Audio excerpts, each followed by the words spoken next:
Hello and welcome to Aston Originals. Today we're talking International Literacy Day. I'm joined by Marcello, Giovanelli and Boucher.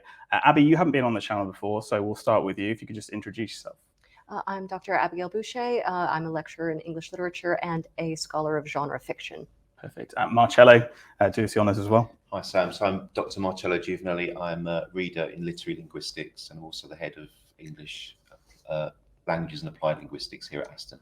Perfect. Okay. Well, we're talking International Literacy Day, and it's been celebrated every year since 1967. There are some quite, I would say, damning stats around it.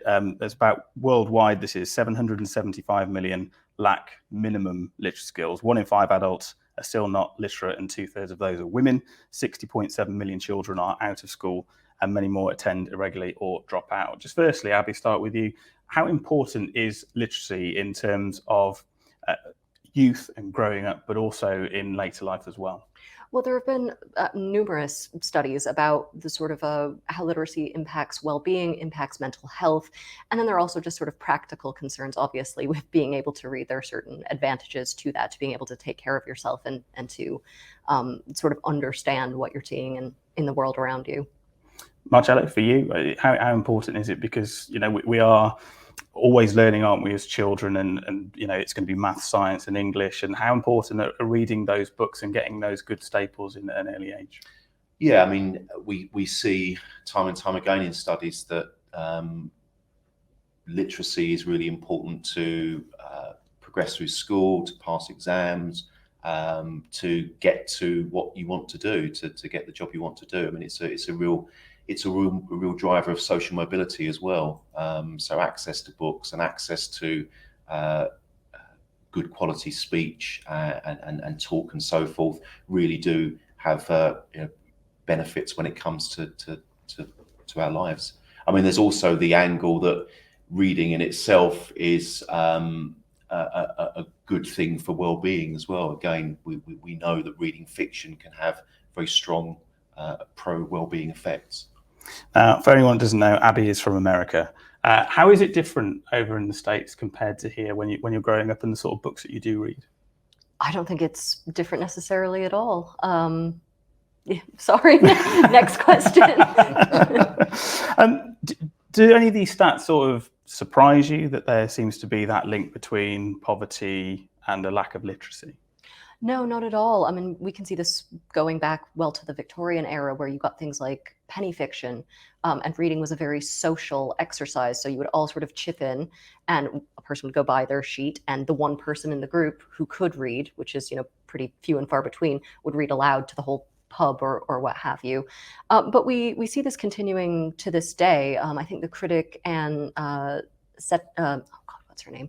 And 𝗜ś𝗶𝗶𝗁, she talked about how people always need stories, but you're only going to be able to actually access what you can afford, or what seems like it's for you. So we get quite the divide critically between literature that's targeted at women, at non-white people, at poor people, and it's sort of viewed as lesser literature because it's often produced more cheaply.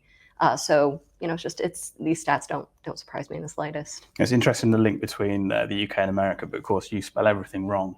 That's the only difference that I could see. Marcello, does there seem to be that link, and do you think that the gap is getting wider, or do you think it is just, I mean, from just these stats, South Asia has the lowest regional adult literacy rate at 58.6%, followed by sub-Saharan Africa, 59.7%. For those countries, it obviously doesn't seem to be getting better. But if we look at things closer to home, do you think it is getting better, or is a gap almost maybe starting to open up again? It's hard to know, really. I haven't got any hard stats on that. I think, you know, back to the previous point, it's vitally important that young people are exposed to a variety of different sort of communicative acts, reading, talking, engaging with others to build up those literacy skills. I mean, literacy isn't just about reading books. It's about being competent in language more generally, so you're able to, you know, firstly to function in society, but also to engage in those sorts of activities that Abby's mentioned around sort of, you know, reading and talking about literature with others and so on. And there are different kinds of literacies as well, of course, and that's literacy becomes quite a difficult term if you define it in one way. There's also a lot of problematic discourse around at the moment, certainly in education, around gaps, and you know, there've been gaps in children's language use, which is quite a difficult concept actually, because everybody brings with them certain kinds of strengths anyway. So just because you're not particularly good at one thing, it doesn't mean you have a gap. So I think that it's a complex phenomenon really. There's not an easy answer, but certainly, you know, developing fluency and competence in reading and in talk and communication more generally has to be good for your life chances. It has to be good for things like social mobility and functioning in society as well. Let's have a look at a project you did during lockdown called the Lockdown Library Project. It was exploring the impact of the COVID-19 pandemic on the public's reading habits, and it was through an online survey. And Abby, can you just explain a little bit more about how it worked and also why you wanted to do it? I mean, I know we had a lot of spare time at the time, probably not so much if you're teaching, but what made you do it? It's the fact that we all sort of, I'm assuming most of us, turned to media to sort of fill our hours. And we had a real reckoning with, we have all this time now, how should we be spending it? And I was sort of struck by a few newspaper headlines I saw where some of the, you know, top renting films were all zombie horror and plague narratives. And I just thought, why would anyone gravitate toward that? So we started this survey being sort of interested in what people were reading and how they were reading and how they were filling their time with sort of films and books and things like that. And we surveyed, I think it was probably close to 900 people we got responses from. So it was quite a far-reaching survey. I was really pleased with the results. Marcello, you wanted to see if people increased their reading, chose particular books or genres to read, or revisited books from the past and changed the ways that they talk about books with other people since the lockdown. Like Abby said, near enough 900 people took part. They had a bit of time on their hands to fill out a survey. What were some of the findings from the survey and the subsequent findings? So, I mean, some of them were quite obvious. I mean, generally people were reading more because people had more time. That wasn't always the case. So we had examples where participants were saying they usually read on the commute, on the train, and because that had been taken away from them, that was reading time that was now gone, and they couldn't get back in other ways because they were homeschooling or working from home and the rest of it. People tended to read prose, fiction, novels, short stories more than they did poetry. There was not an aversion to poetry, but certainly it wasn't as dominant in what people were talking about. We found that people returned to books that they had read in childhood or they'd read a long time ago and wanted to come back to with a fresh pair of eyes, simply because they now had the space to do that. So these range from the sort of, you know, things like War and Peace that people hadn't quite finished or thought they ought to read again, to sort of books from you know, they remembered reading as children that perhaps were reminiscent of better times for them. So a whole range of different reasons really for people wanting to return to books, but that was a strong driver. You know, let me go back and try something else, or that I hadn't quite done before, or let me go back and revisit something that I really want to read again because I've got this extra space. But I should say that for a lot of people, it was the opposite, that they had reduced time simply because of the demands of the lockdown on their lives and time and so forth, and also because of anxiety as well. We had a lot of people reading for escapism, but equally others not wanting to engage in any kind of reading because it was anxiety inducing. So there was no kind of set response, but some broad patterns did emerge. Yeah. And Abby, I suppose it is a bit of a strange sample, isn't it? Because for everybody to go through exactly the same thing at exactly the same time probably makes that quite a rare occasion, thankfully, at least every 100 years or so. Were there any surprises that you found in the data that you got, and were there similarities between groups of people where they said, oh, actually it was, I went to this book or I went to this genre? Were there ones that were sort of at the top of the list? Is it? Yeah, so it split from a genre perspective. It split almost perfectly into two camps. One is the sort of I can't handle the strain. I need to do the nostalgia reading that Marcello was talking about, returning to books that sort of evoked a better time for people, or things that they knew would be easy and have a happy ever after and that sort of thing.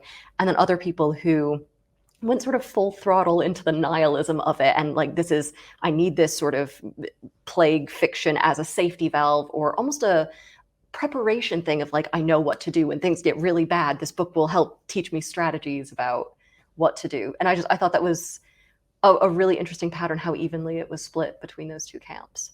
Marcello, there's been a little bit of subsequent research around this, some in Holland, I think. Could you just explain a bit about that? There's been quite a lot of work looking at literature written during the pandemic, as opposed to what readers were reading during the pandemic. So there's a study in Holland which looked at poetry and how the general public felt about what it called corona poetry, so poetry that was written and published during the pandemic.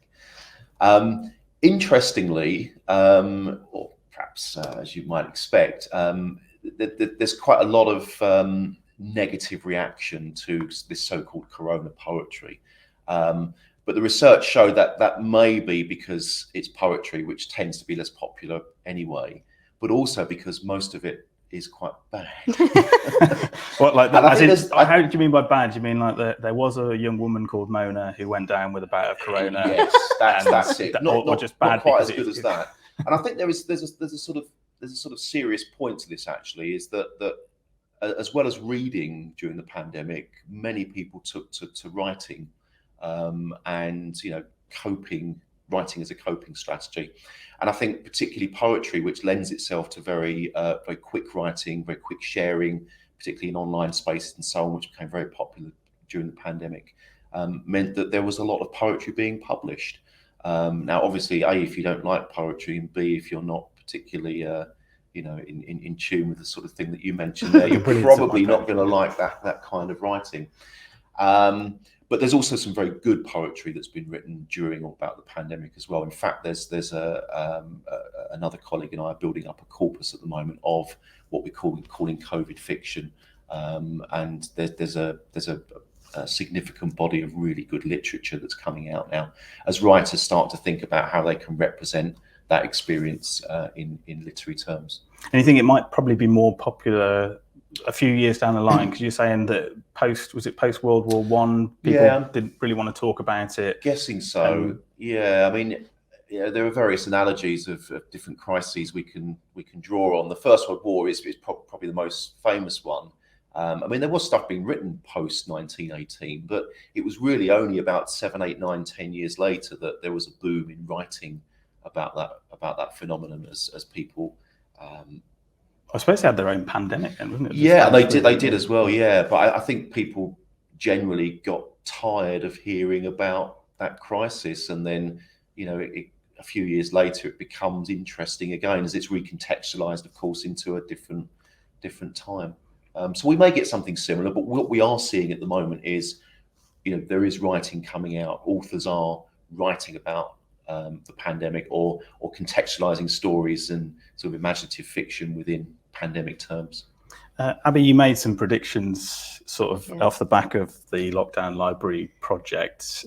First question is, what were they? And B, did you get any of them right? So we did a series of blog posts when we were doing this project, and right in the middle of it, I predicted that we would see some films within the next 6 months or a year that were heist films, horror films, and rom-coms.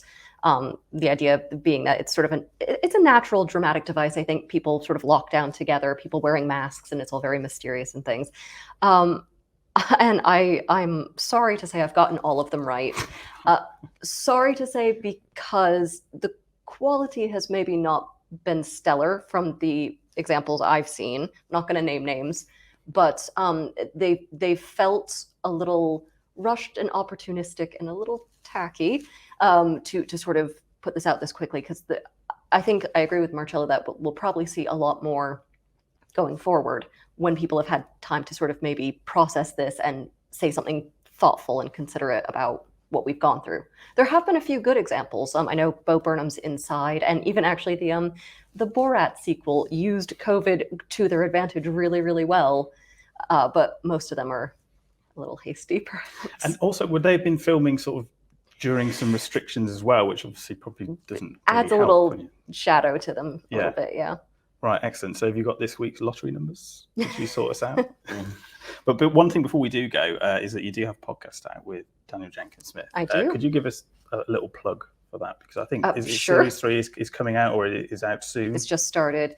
Yeah, so my colleague Daniel and I, we record a podcast where we basically recap classic lit. So any of the books that you wanted to read during lockdown and just could not get around to, couldn't make it through Moby Dick or what have you, we sort of recap it in a humorous way for pedagogical purposes to help show people you don't need to be intimidated by classic lit. And I hear the outtakes are better than the actual thing, but that never sees a light of day, unfortunately. We do have some outtakes actually published. You should definitely do that for the Christmas party. And Marcello, I think you have a book out, don't you?